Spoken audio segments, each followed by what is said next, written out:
Sosialisme di Indonesia. Pemberontakan Madiun pada tahun 1948 memang menjadi salah satu babak paling gelap dalam sejarah Indonesia. Apa yang dimulai sebagai konflik ideologis antara pemerintah dan kelompok-kelompok komunis akhirnya berkembang menjadi pertempuran brutal yang memakan banyak korban, baik dari kalangan militer maupun sipil.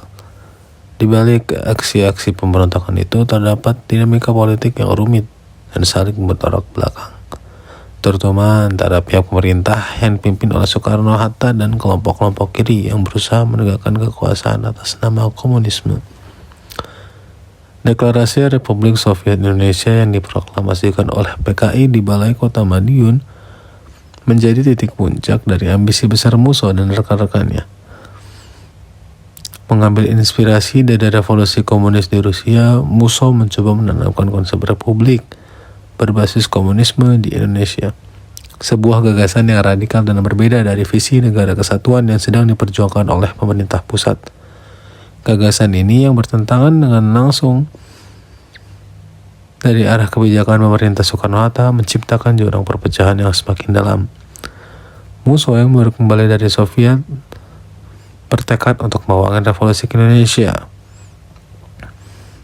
Musso tidak segan-segan mengkritik pemerintah yang menurutnya telah berkompromi dengan Belanda dan Inggris, bahkan menuduh Soekarno-Hatta menjual kepentingan rakyat kepada kapitalis asing. Namun, upaya Musso menggulingkan pemerintah tidak berjalan mulus. Tentara Indonesia di bawah komando Jenderal Sudirman dan Soeharto bergerak cepat untuk menumpas pemberontakan ini. Korban menjatuhan di banyak sektor kehidupan. Para pendukung PKI tidak hanya menyerang tokoh-tokoh militer, tapi juga menyasar lawan politik siapapun yang di daerah-daerah yang dikuasai oleh pemberontak. Di Madiun sendiri tragedi menyentuh hampir semua lapisan masyarakat. Buruh pekerja, bengkel kereta api, petugas kesehatan, dan bahkan pegawai pengadilan turut menjadi korban kejahatan ini. Salah satu elemen yang membuat pemberontakan ini signifikan adalah keterlibatan rakyat biasa, terutama dari kalangan buruh dan petani. Front Demokrasi Rakyat yang dipimpin oleh Amir Syarifuddin berhasil menggalang dukungan luas. Namun, apa yang mereka dapatkan kemudian bukanlah perubahan yang dijanjikan, melainkan kekacauan dan kekerasan. Ketika pemberontakan pecah, banyak dari mereka yang ikut terseret dalam konflik tanpa benar-benar memahami konsekuensinya. PKI menyebarkan bahwa orang-orang melawan mereka adalah orang-orang Belanda. Pemberontakan Madiun tahun 1948 merupakan salah satu peristiwa yang memisahkan sejarah Indonesia menjadi dua kutub yang bertentangan. Ideologi komunis yang diusung oleh Musso dan FDR dan nasionalisme moderat yang dipimpin oleh Soekarno-Hatta. Dengan kekerasan, pertumpahan darah, dan pengkhianatan, Madiun menjadi titik balik dalam hubungan antara pemerintah Indonesia dan kelompok kiri.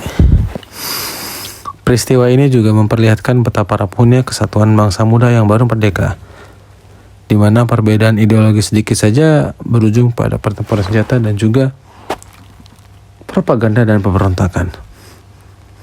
Ini semua mengganggu stabilitas negara. Dengan berakhirnya pemberontakan dari Madiun ini, PKI mengalami penurunan dan pengaruh dan dianggap pengkhianat reformasi. Kelompok-kelompok kiri yang menganut pemikiran Tan Malaka kemudian membentuk Partai Murba pada Oktober 1948 dan menjadi kekuatan kiri utama dalam politik Indonesia. Sementara itu PKI membutuhkan waktu bertahun-tahun untuk memulihkan diri. Dan baru pada tahun 1950-an awal partai ini kembali muncul sebagai kekuatan politik yang signifikan. Namun, efek terbesar dari pemberontakan Madiun adalah hilangnya kepercayaan politik terhadap gerakan kiri di Indonesia. Ini menyebabnya sedikitnya perkembangan golongan kiri di Indonesia. Dikarenakan telah terjadinya pemberontakan yang dilakukan oleh PKI pada 30 September. Ini juga menyebabkan kita berpikir bahwa banyak sejarah, banyak sisi yang bisa kita lihat.